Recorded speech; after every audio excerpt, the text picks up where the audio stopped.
너희의 모임이 유익이 못되고 도리어 해로움이라.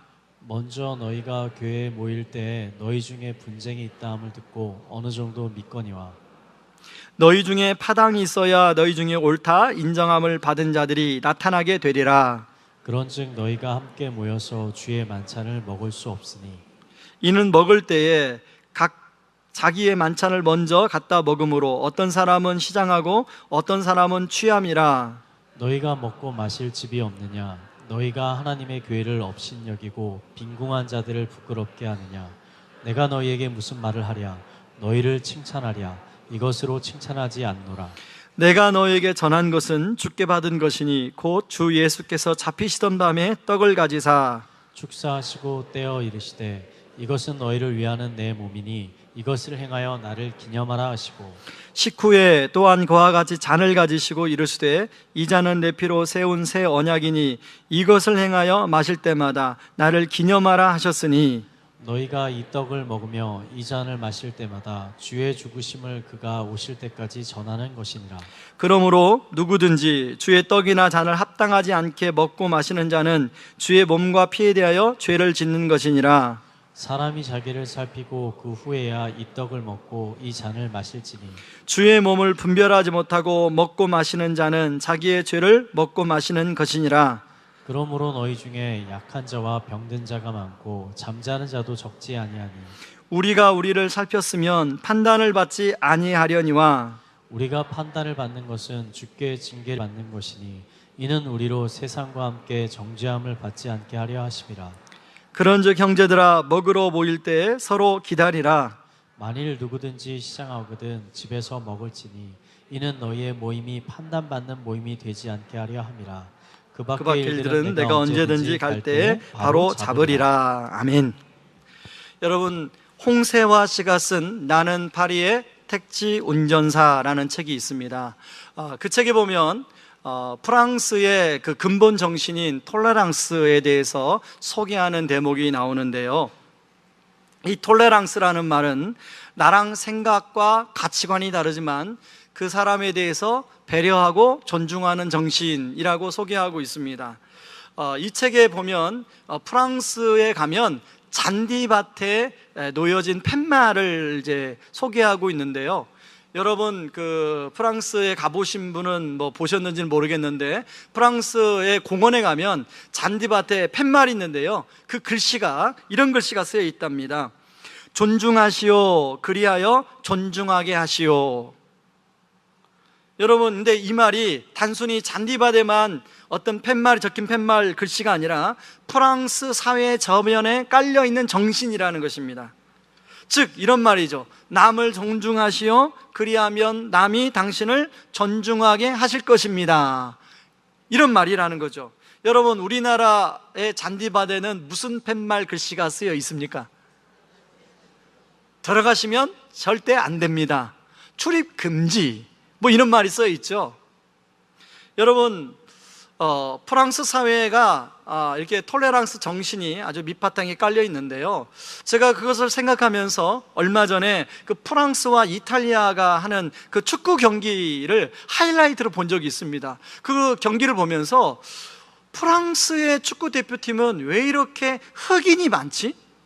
이런 의아한 생각을 가졌습니다. 이탈리아 대표팀은 흑인이 한 명이더라고요.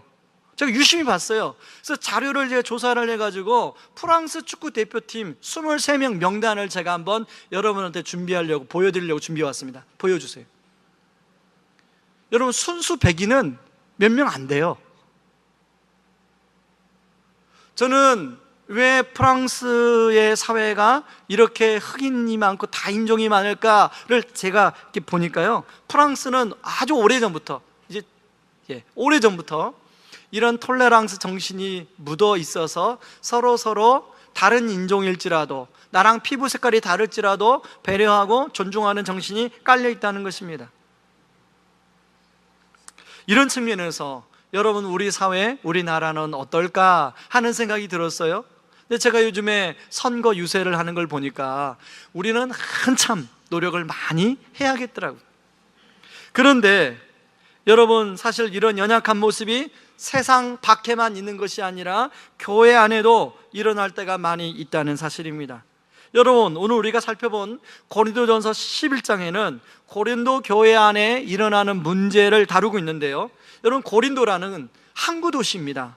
그래서 항구 도시에는 이미 많은 사람들이, 부유한 사람들이 살고 있고, 또 많은 사람들이 꿈을 찾아서, 드림을 찾아서 여러 곳에서, 시골에서 또는 다른 나라에서 이 항구 도시로 사람들이 모였습니다. 그러다 보니까 자연스럽게 고린도 교회 안에도 각계 계층의 사람들이 많이 있죠. 부유한 사람도 있는가 하면 하루에 정말로 하루하루 일을 해야만이 살아갈 수가 있는 사람들도 있었습니다. 그런데 그 당시에 고린도 교회는 예배를 주로 저녁에 아마 드린 것 같아요. 저녁에 드리기 전에 하루 종일 사람들이 일하고 왔기 때문에 좀 먼저 여유 있는 사람들이 집에서 음식을 가져와서 함께 애찬을 나누고, 그 다음에 예배를 드리고 또 소그룹 모임을 가지고 그랬던 것 같습니다. 그런데 어떤 일이 벌어지냐면, 부유한 사람들, 경제적으로 여유가 있는 사람들은 교회에 일찍 오게 된 거예요. 교회에 일찍 와가지고 음식을, 본인들이 배가 고프니까 그 음식을 먼저 다 먹어버린 거예요.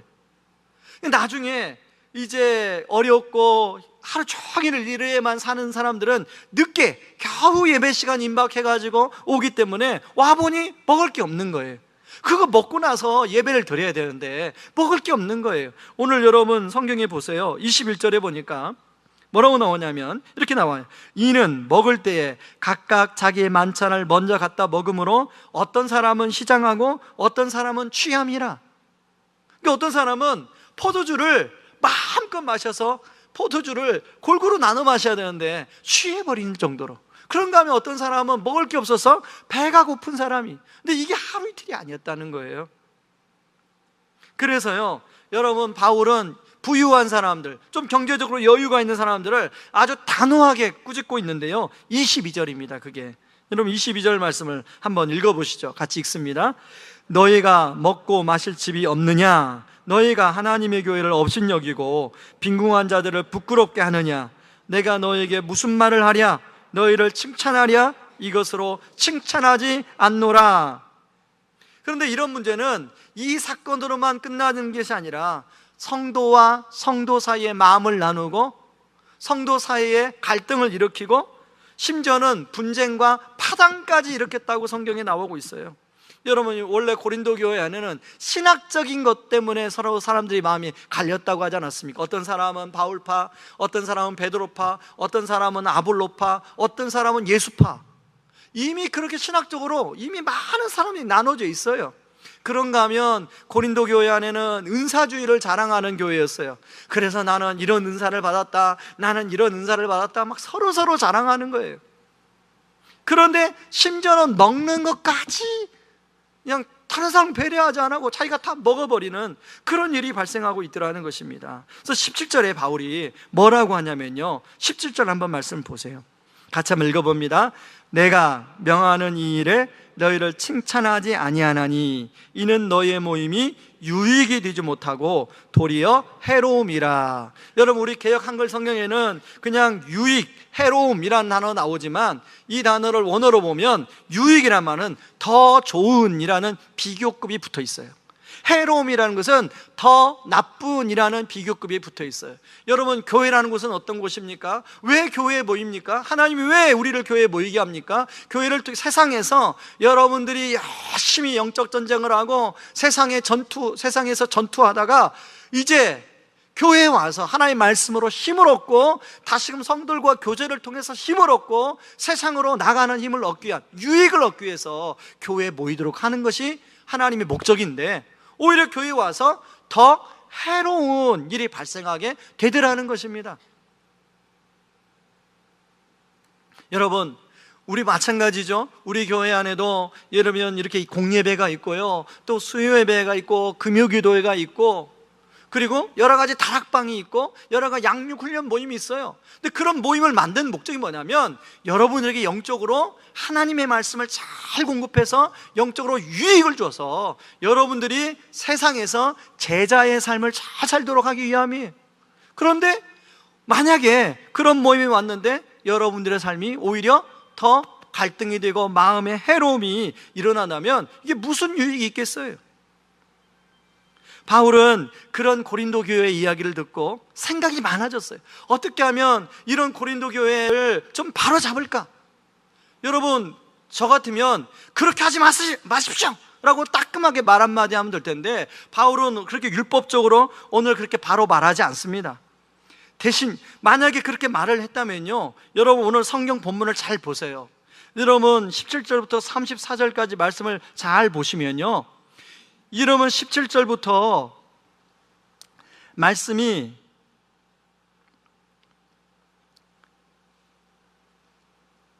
여러분 22절까지, 17절에서 22절까지가 한 단락이고요, 23절부터 29절까지가 한 단락이에요. 그러니까 17절에서 22절까지가 너네들 왜 서로 배려하지 않고 먹느냐라고 하는 내용인데요, 그 내용이 이어지는 게 30절이에요. 그리고 갑자기 23절부터 29절까지는 바울이 성만찬의 내용을 가지고 갑자기 끄집어와서 이야기하고 있어요. 그리고 우리가 좀 이게 그냥 이 23절부터 29절을 빼고 바로 30절을 말씀을 하면 이해가 될 텐데, 훨씬 이야기가 잘 흐름이 잘 이어질 텐데, 그런 생각을 할 수가 있습니다. 그런데 여러분, 우리가 여기서 질문 던져볼 수 있죠. 왜 바울은 굳이 성만찬의 이야기를 지금 이 상황에서 끄집어 와서 언급을 하는가 하는 것입니다. 바울은요, 우리에게 고린도 교회 성도들이 뭔가를 잘못했을 때 바로 교훈이나 율법으로 나무라지 않았어요. 너네들 그러지 마, 그렇게 해서는 안 돼, 그렇게 하지 않았어요. 대신 그들을, 고린도 교회 성도들이 뭘 생각하게 했냐면 근본 정신, 교회가 왜 탄생하게 되었나, 교회가 왜 어떤 곳인가를 생각하게 만드는 근본 본질로 들어가도록 이야기하고 있더라는 것입니다. 이걸 요즘 우리말로 말하면 복음 중심적으로 그 문제를 바라볼 수 있도록 설명하고 있더라는 거예요. 그래서 예수님이 제정하신 성만찬 사건을 끄집어 와서 말씀하고 있습니다. 여러분, 성만찬 사건을 잘 보시면요, 오늘 본문에 보면 기념하라라는 단어가 2번 나오는 걸 볼 수가 있는데요, 여러분 그 신약 성경에 보면 마태복음, 마가복음, 누가복음에 보면 성만찬 사건이 다 나옵니다. 그런데 기념하라라는 단어는요 많이 나오는 것 같죠. 그런데 누가복음에만 딱 한 번 나와요. 마태나 마가복음에는 나오지 않아요, 기념하라는 단어가. 그런데 바울은 24절과 25절에 2번이나 나를 기념하라라는 말을 의도적으로 하고 있더라는 것입니다. 여러분 24절 25절을 같이 한번 읽어봅니다.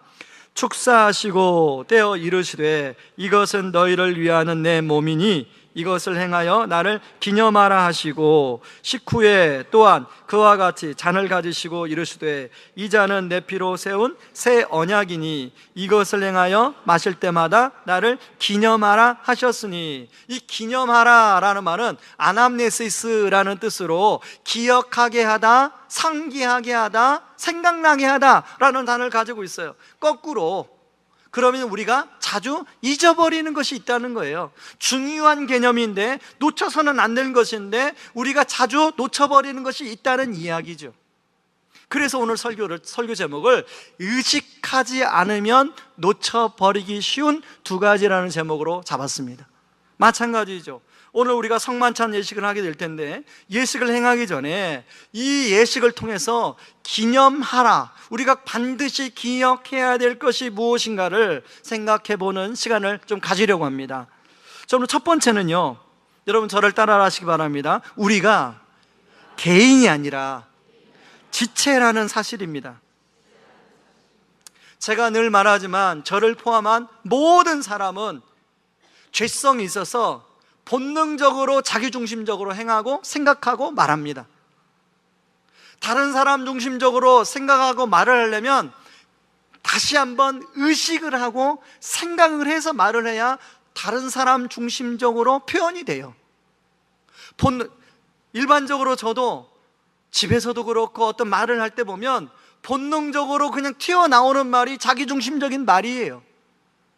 여러분, 예수님 당시에 제자들도 마찬가지였습니다. 여러분, 3년 동안 예수님 밑에서 제자 훈련을 받았으니까 얼마나 훌륭한 스승 밑에 제자 훈련을 받았습니까? 자, 그러면 여러분이 생각하면 3년 동안 이렇게 제자 훈련 받았으면 많이 변화가 될 수 있을 것 같아요? 없을 것 같아요? 예수님이 제자 훈련 시키는데, 여러분, 우리 생각해 보면 사람도 아니고 예수님이 직접 제자 훈련 시켰으면 정말로 많은 변화가 될 것 같은데, 여러분, 제자 훈련 3년이 다 마칠 때의 제자들의 모습을 보면, 바로 이 성찬식을 하루 직전에 제자들의 모습을 보면 여전히 누가 크냐, 누가 더 내가 인정을 많이 받느냐, 이것 때문에 지금 갈등하고 싸우고 있더라는 거예요. 여러분, 그런 제자들에게 예수님은요, 십자가에 못 박히기 전날 밤에 유월절 유월절 의식을 치르면서 성만찬 예식을 하나님이 지금 하고 계신 거예요. 여러분, 23절 말씀을 같이 한번 읽어볼까요? 23절 같이 읽습니다. 내가 너희에게 전한 것은 주께 받은 것이니 곧 예수께서 잡히시던 밤에 떡을 가지사 24절 축사하시고 떼어 이르시되 이것은 너희를 위하는 내 몸이니 이것을 행하여 나를 기념하라 하시고. 여러분, 이 말씀 중에 떼어라는 말에 주목해 주시기 바랍니다. 그 당시는 무교병, 그러니까 누룩을 넣지 않은 빵을 이런 어떤 그 쓴나물에 그리고 소스에 찍어서 먹기 때문에요, 빵을 떼는 게 아니라 원래 의미는 빵을 찢어서 먹는 거예요. 마찬가지로 여러분, 예수님도 유월절 어린 양이 되어서 당신의 몸을 찢어서 우리에게 주셨습니다. 여러분, 예수 영화 같은 영화를 보면 로마 병정들이 예수님을 향하여 채찍질을 하는 장면들이 기억나실 거예요. 그 장면에 보면 그 채찍 끝에는 날카로운 화살촉이 담겨져 있습니다. 붙어 있어요. 그래서 단순한 채찍이 아니라 그 채찍이 몸을 감으면 살점을 뜯어내요. 예수님이 로마 병정들에게 채찍을 맞을 때마다 예수님의 살점이 뜯겨 나갔어요. 그 살점이 바로 이따가 여러분 성찬 예식을 우리가 할 때 이 포도, 이제 이 예수님의 몸을 상징하는 빵을 나눌 텐데, 바로 이 빵이 그 살점이라고 여러분 예수님은 지금 비유하고 있는 것입니다. 여러분, 우리가 교회에 다니는 우리 성도님들을 어떻게 부르냐면 형제와 자매님 이렇게 부르죠. 왜 형제님, 왜 자매님 이렇게 부르는지 아십니까? 여러분, 보통 형제 자매는 아버지와 어머니의 한 피에서 난 형제들을 형제 자매라고 부르죠. 그런데 예수를 믿는 것만으로도 형제님, 자매님 불러요. 제가 대학교 때, 저는 이제 어릴 때 일반 시골 교회에서 자랐기 때문에요, 시골 교회는 집사님, 권사님, 장로님 이러지 형제님, 자매님 안 불렀어요. 그리고 이제 대학에 가가지고 그 선교단체, 그 CCC라는 선교단체 선배 꼬임에 빠져가지고 들어갔더니 갑자기 저보고 한 자매님이 형제님이래요. 아니, 당신하고 나랑 무슨 형제냐고. 또 어떤 분은 그 여학생한테 자매님 이러는 거예요. 아니, 저분들이 왜 자매지? 나중에 알게 됐습니다. 나중에 성경을 보니까 예수님의 몸을 함께 먹었다는 것 때문에 우리가 형제요 자매라는 사실입니다. 여러분, 옆에 여러분 어떤 분이 앉으는데 한번 물어보시죠. 이렇게 미리 한번 불러보시죠. 형제님, 자매님 이렇게 한번 불러보세요.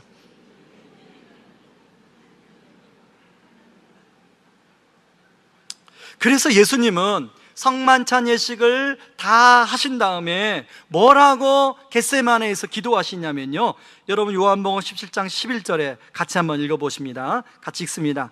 나는 세상에 더 있지 아니하오나 그들은 세상에 있사옵고 나는 아버지께로 가옵나니 거룩하신 아버지여 내게 주신 아버지의 이름으로 그들을 보전하사 우리와 같이 그들도 하나가 되게 하옵소서. 지금 제자들의 마음이 서로 다 나누어져 있는 걸 예수님이 아셨어요. 이제 본인은 내일이면 십자가에 못 박힐 텐데 그런 제자들을 두고 떠나는 게 너무나 마음이 아팠어요. 그래서 예수님은 하나가 되게 해달라고, 내 몸을 이 제자들이 먹었는데 하나가 되게 해달라고 기도하고 있는 거예요.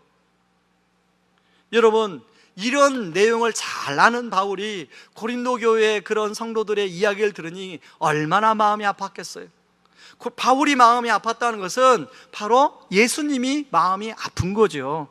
그래서 고린도전서 11장 22절에 바울은 고린도 교회 성도들을 너희를 칭찬하랴 이것으로 칭찬하지 않노라, 칭찬할 수가 없다는 거죠. 대신 바울은 성만찬의 의미를 들어서 다시 한번 형제 자매 한 몸인 교회 지체가 얼마나 중요한지를 설명하고 있더라는 것입니다. 여러분, 우리는 예수 그리스도의 십자가를 통해서 더 이상 우리는 개인으로 존재하는 것이 아니라, 객체로 존재하는 것이 아니라 지체로 존재하는 거예요. 우리는 한 몸이라는 것입니다. 그러므로 여러분, 우린 본능적으로 자기중심적으로 생각하고 행동할 때가 많은데, 여러분, 그걸 줄이고 우리가 의식해서 사람들에게 말하고 사람들을 배려하고 존중해야 된다는 것입니다. 왜냐하면 지체이기 때문에. 여러분, 지체는요, 한 곳이 아프면 다른 곳도 고통을 받고, 한 곳이 성하면 다른 곳도 성하게 돼 있어요. 바울은 그렇게 이야기합니다. 여러분, 고린도전서 12장 26절에서 그렇게 이야기하는데요, 같이 한번 읽어보시죠. 만일 한 지체가 고통을 받으면 모든 지체가 함께 고통을 받고, 한 지체가 영광을 얻으면 모든 지체가 함께 즐거워하느니라. 며칠 전에 우리 집사님 한 분이 갑자기 대피기도에서 제 발목을 놓고 기도해서 제가 깜짝 놀랐어요. 사실 저는 순장님들한테만 부탁한 건데, 대예배 때 막 그 기도해서 제가 막 어떻게 몸둘 바를 모르겠더라고요. 사실은 제가 오른쪽 발목이 아픕니다. 저는 서 있는 게 가장 힘들어요. 그래서 제가 오른쪽 발목이 왜 아프냐면, 저는 군대를 28개월 현역으로 잘 다녀왔습니다. 군대에서 제가 일방방 보병으로 걸은 키로수만 계산했더니 한 1,500km 정도가 돼요. 군생활 잘했습니다. 문제는 군대 제대하고 허리가 너무 아픈 거예요.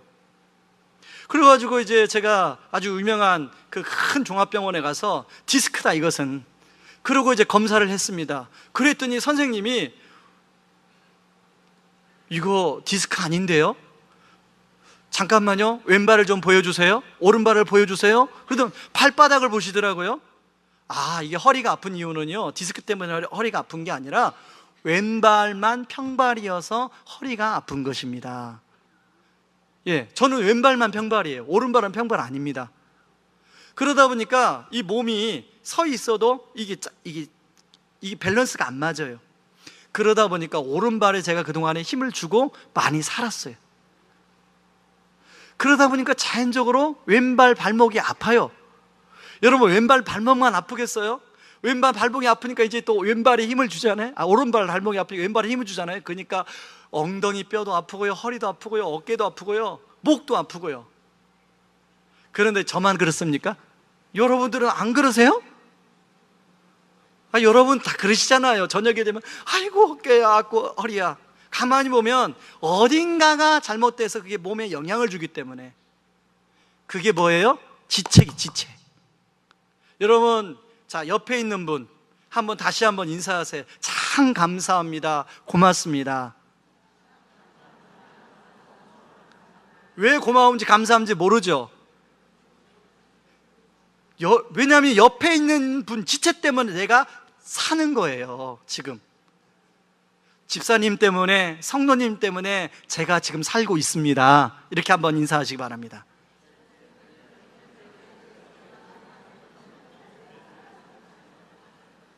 그러기 때문에 여러분, 우리는 말 한마디 할 때도 의식해서 상대방을 배려하고 존중하는 마음으로 해야 된다는 거예요.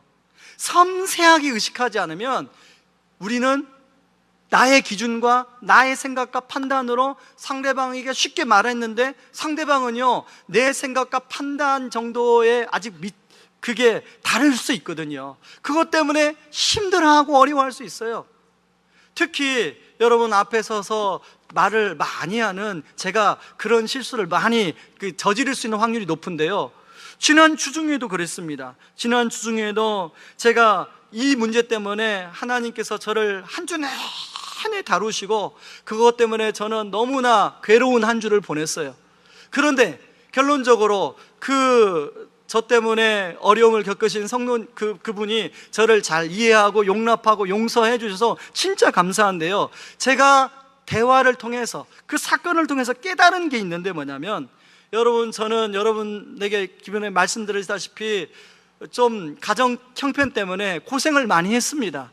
그래서 제가 어떤 교만이 있었냐면, 나는 고생을 좀 많이 했기 때문에 성도님들의 어려움을 잘 알아, 이해하고 있어 라고 제가 생각을 하고 있더라고요. 그런데요, 그 수준이, 이해하는 수준이, 성령께서 지난주에 저한테 깨닫게 해주신 것이, 야, 네 수준이 이렇게 얄팍해. 성도님들의 그 마음속을 더 깊이 네가 목자로 이해하고 그들을 섬기고 보듬어야 되는데 너는 왜 이렇게 얄팍하니? 그걸 깨닫게 해주셨어요.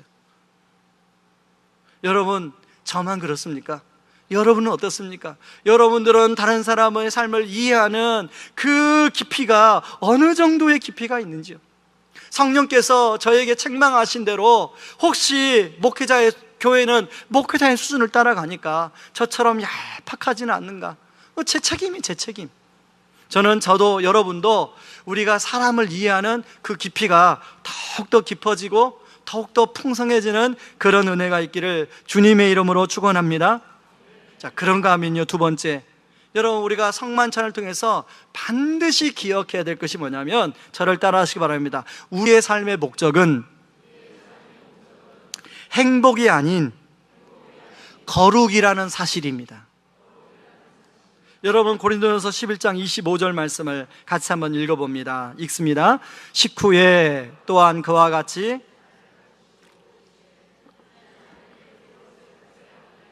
이것을 행하여 마실 때마다 나를 기념하라 하셨으니. 여러분, 구약시대는 죄를 지으면 양이나 염소나 비둘기를 가지고 제사를 지내면 죄가 용서받았습니다. 그런데요, 죄를 용서받고 나오자마자 또 부부싸움 했어요. 그러면 어떻게 해요? 또 제사를 지내야 돼요. 이게 얼마나 불편해요. 그런데 예수님께서 완전한 제물이 되어서 우리의 죄를 단번에 완전히 용서해 주셨어요. 그래서 우리는 구약 백성들처럼 다시금 또 제사를 드릴 필요가 없어요. 여러분, 그래서요, 예수님이 요한복음 19장 30절에 이런 말씀을 하세요. 이제 예수님이 십자가에서 여러 가지 7번의 말씀을 하시는데요, 마지막 말씀을 하시고 예수님이 돌아가십니다. 그 말씀이 뭐냐면 다 이루었다, 이 말씀이에요. 근데 여러분, 전도파 훈련을 받으신 분 알겠지만 이 뜻이 원어로는 테텔레스타이라는 말이에요. 이 말이 값을 다 지불했다라는 뜻이에요. 무슨 값을 지불했다는 거예요? 모든 인류의 모든 백성들의 죄값을 다 지불했다는 거예요. 아멘이십니까? 저와 여러분의 모든 죄값을 다 지불했다는 거예요. 그러므로 여러분, 주님의 잔을 받아 마신다는 것은 주님, 나의 죄값을 다 지불해 주셔서 감사합니다. 그래서 내가 하나님의 자녀가 되었습니다. 감사합니다. 하나님의 자녀답게, 하나님의 새 언약 백성답게 살겠습니다 라는 뜻입니다. 여러분, 안식일교회나요, 유대교회는요, 지금도 구약을 문자적으로 지킵니다. 예를 들면, 여러분, 뱀장어 좋아하십니까? 매기 매운탕 이런 거 좋아하십니까? 여러분이 구약시대 살면요, 뱀장어, 매기 매운탕 하나도 못 드세요. 그런데 여러분, 우리는 구약에 문자적으로 더 이상 거기에 적용받지 않아요. 새 언약 백성이 되었어요. 그래서 구약을 예수 그리스도라는 렌즈로 재해석을 해서 우리가 지키는 새 언약 백성이 된 거예요. 그래서요, 디모데전서 4장 4절에 보면 이렇게 바울이 이야기해요. 하나님께서 지으신 모든 것이 선함에 감사함으로 받으면 버릴 것이 없나니. 어떤 분은 이 말씀하면, 목사님, 드디어 술을 마음껏 마셔도 되겠네요. 여러분, 성경은 항상 다른 성경 구절도 함께 봐야 되겠죠? 네. 자, 이렇게 새로운 언약 백성을 향해요, 바울이 권면하는 게 있습니다. 성만찬 예식을 하기 전에 먼저 자신을 살필 것을 이야기하고 있습니다. 자기 성찰이 필요하다는 거죠. 그 당시에 고린도 교회는 성적인 문제, 도덕적인 문제, 여러 가지 우상숭배 문제, 그런 문제들이 많이 있었어요. 문제들이 많이 있었다는 것은 그만큼 유혹거리가 많았다는 거예요. 여러분, 저는 이 말씀을 생각하면서요, 과연 고린도 교회와 고린도라는 도시 속에 살고 있는 고린도 성도들과 현대에 우리가 살고 있는 우리 유혹의 환경이 어느 정도 차이가 있을까? 제가 페이스북을 하는데요, 요즘에 최근 들어서 페이스북을 제가 탈퇴할까 말까 망설이고 있어요. 왜냐하면 자고 일어나면 누군가가 친구 요청을 했다는 거예요. 그래가지고 들어가 보면 생판 알지 못하는 예쁜 아가씨가 친구해 주세요. 그래가지고 삭제. 그리고 그 다음날 또 가면 또 다른 예쁜 아가씨가 들어와서 친구해 주세요. 심지어는요, 저 다른 나라의 예쁜 아가씨가 친구해 주세요에 눌러요. 그런데 여러분, 저는 목회자잖아요. 그래도 교회라는 울타리 안에 있어요. 세상을 비로 접할 기회가 여러분보다는 많지 않아요. 그런데 제가 그걸 보면서 세상 속에, 세상의 최전방에 가서 전투하는 우리 성도님들은 얼마나 많은 유혹거리가 있을까. 하물며 목사에게도 이런 온라인으로 끊임없이 유혹거들이 밀려오는데, 우리 성도님들 사업하는 거래처를 상대해야 되는 우리 성도님들은 얼마나 수많은 그런 유혹거리가 있을까. 친구들이, 세상 친구들이 많은 우리 성도님들은 얼마나 많은 유혹거리 있을까. 여러분, 세상 친구들이요, 밴드와 카톡에 이상한 동영상을 보내와요. 우리 성도님들은 그런 분 한 분도 안 계시잖아요. 근데 그런 게 아주 일반적으로 되어 있어요. 일반적으로.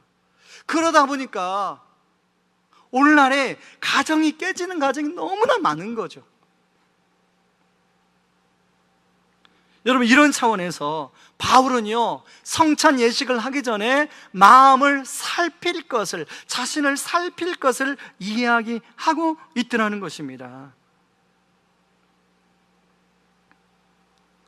여러분, 우리가 이런 차원에서 성찬식을 하면서 두 가지를 우리가 마음속에 담아야 되는데요, 첫 번째는 뭐냐면, 하나님이 내가 죄가 많음에도 불구하고 그렇게 나의 죄를 용서하여 주시고 하나님의 자녀 삼아 주셨음에 대한 감사, 그리고 하나님의 자녀답게, 하나님의 백성답게 내가 다시 한번 하나님 앞에서 살겠다고 하는 각오와 결단이 있어야 된다는 것입니다.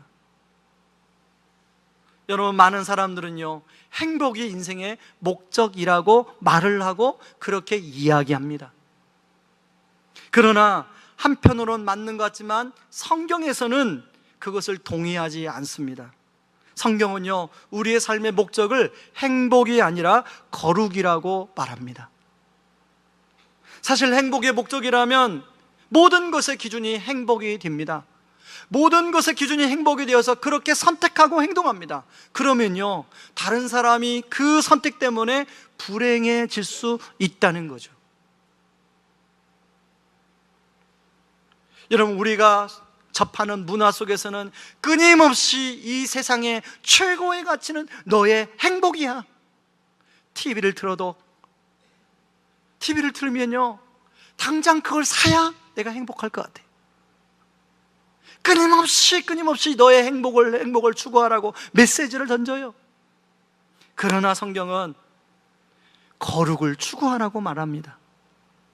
여러분, 거룩을 추구하다 보면 그 순간은 행복하지 않을 수 있어요. 때로는 거룩을 추구하다 보면 때로는 힘든 시간을 보낼 수 있어요. 그러나 하나님이 원하시는 거룩을 추구하면 결국 나중에는 행복해지게 되는 줄 믿으시기 바랍니다. 여러분, 우리가 믿지 않는 사람들에게 비난받는 이유 중에 하나는 뭐냐면 바로 거룩을 유치는데 거룩하지 못하기 때문이 아닌가요? 여러분, 거꾸로 우리가 이런 거룩을 회복하면 우리가 세상 속에서 소금의 역할, 빛의 역할을 할 수 있다는 것입니다. 제가 거룩이 무엇일까? 이 거룩이 그냥 개념적으로만 거룩하면 이게 마음이 와닿지가 않아서요. 예전에 읽었던 책에 보면 이런 예화가 있습니다. 여러분, 지금의 중국의 공산당이 굉장히 아주 강력한 그런 권력을 갖고 있잖아요. 그런데 공산당이 처음 시작할 때, 장제석 군대 국민당이 있을 때요, 공산당원은 약 8,000명밖에 되지 않았다고 그래요. 그리고 국민당이 대승을 해가지고 공산당이 12,000km를 도망갈 수밖에 없었다고 그래요. 그런데요, 그들이 도망가면서 하는 행군 원칙 8가지를 정했는데요, 그 책, 어느 책에 보니까 이렇게 소개되어 나오더라고요. 제가 한번 읽어드리겠습니다. 첫 번째, 민가를 떠날 때에는 침대용으로 쓴 문짝을 다시 문에 달아준다. 두 번째, 배고 잔 집단은 묶어서 제자리에 놓아둔다. 세 번째, 백성에게 예의 바르고 정중하게 대한다. 네 번째, 빌린 물건은 반드시 반환한다. 다섯 번째, 파손된 물건은 바꾸어준다. 여섯 번째, 백성과의 거래를 정직하게 한다. 일곱 번째, 물건값은 꼭 지불한다.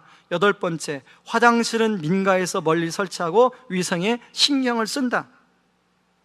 저는 이 예화가 우리에게 주는 교훈이 있다고 생각합니다. 우리가 거룩하다는 것이 뭔가 대단한 걸 원하는 것이 아니라, 거룩은 우리가 이 세상에서의 상식을 잘 지켜 살아가는 것. 예를 들면 우리가 지금 학교와 교회가 함께 이렇게 같이 지금 공존하여 공간을 사용하고 있습니다. 지금 여러분들이 이렇게 앉아있는 이 예배실은요, 여러분 내일 되면 밤 10시까지 여기서 학생들이 운동을 하는 곳이에요. 오늘 오후부터 당장 운동을 합니다, 이곳에서. 그러려면 우리가 이거 다 치워주고 깨끗하게 정리를 해줘야 돼요. 그런 상식을 잘 지키는 것, 그것이 거룩이라는 거예요. 저는 여러분들이 지난 7년 동안에 그렇게 상식을 잘 지켜줌으로 말미암아 학교와 교회, 여러분 목적이 전혀 다른 단체입니다. 그런데 한 공간에서 7년 동안 함께 상생할 수 있었던 것은 바로 여러분들이 그런 상식을 잘 지켜줬기 때문이라고 생각합니다. 앞으로도 우리가 학교를 또 잘 섬김으로 말미암아 우리 학생들이 마음껏 이곳에서 또 교육을 받고, 그리고 우리는 또 공간을 잘 활용을 해서 여기서 예배를 드리고, 또 우리 우리 학생들이 또 예배를 드리고, 그런 공간으로 쓰여질 수 있기를 바랍니다. 여러분, 자, 이제 오늘 성찬식에 있어서 말씀을 마무리하려고 하는데요, 우리가 두 가지를 기억했으면 좋겠습니다. 여러분, 이제 성찬식을 할 때 두 가지를 기억하면 좋겠는데, 첫 번째는 여러분, 우리가 객체가 아니라 지체라는 사실을, 여러분, 우리가 전혀 옆에 있는 사람과 별개가 아니에요. 제 발목이 제 왼발에 영향을 주는 것처럼, 제 왼발이 제 허리에 영향을 주는 것처럼, 바로 옆에 있는 분은 여러분에게 영향을 주고받는 그런 관계의 지체라는 사실을 기억하시기 바랍니다. 그리고 두 번째는, 여러분, 우리의 목적은 행복이 아니라 여러분 거룩이라는 사실을 기억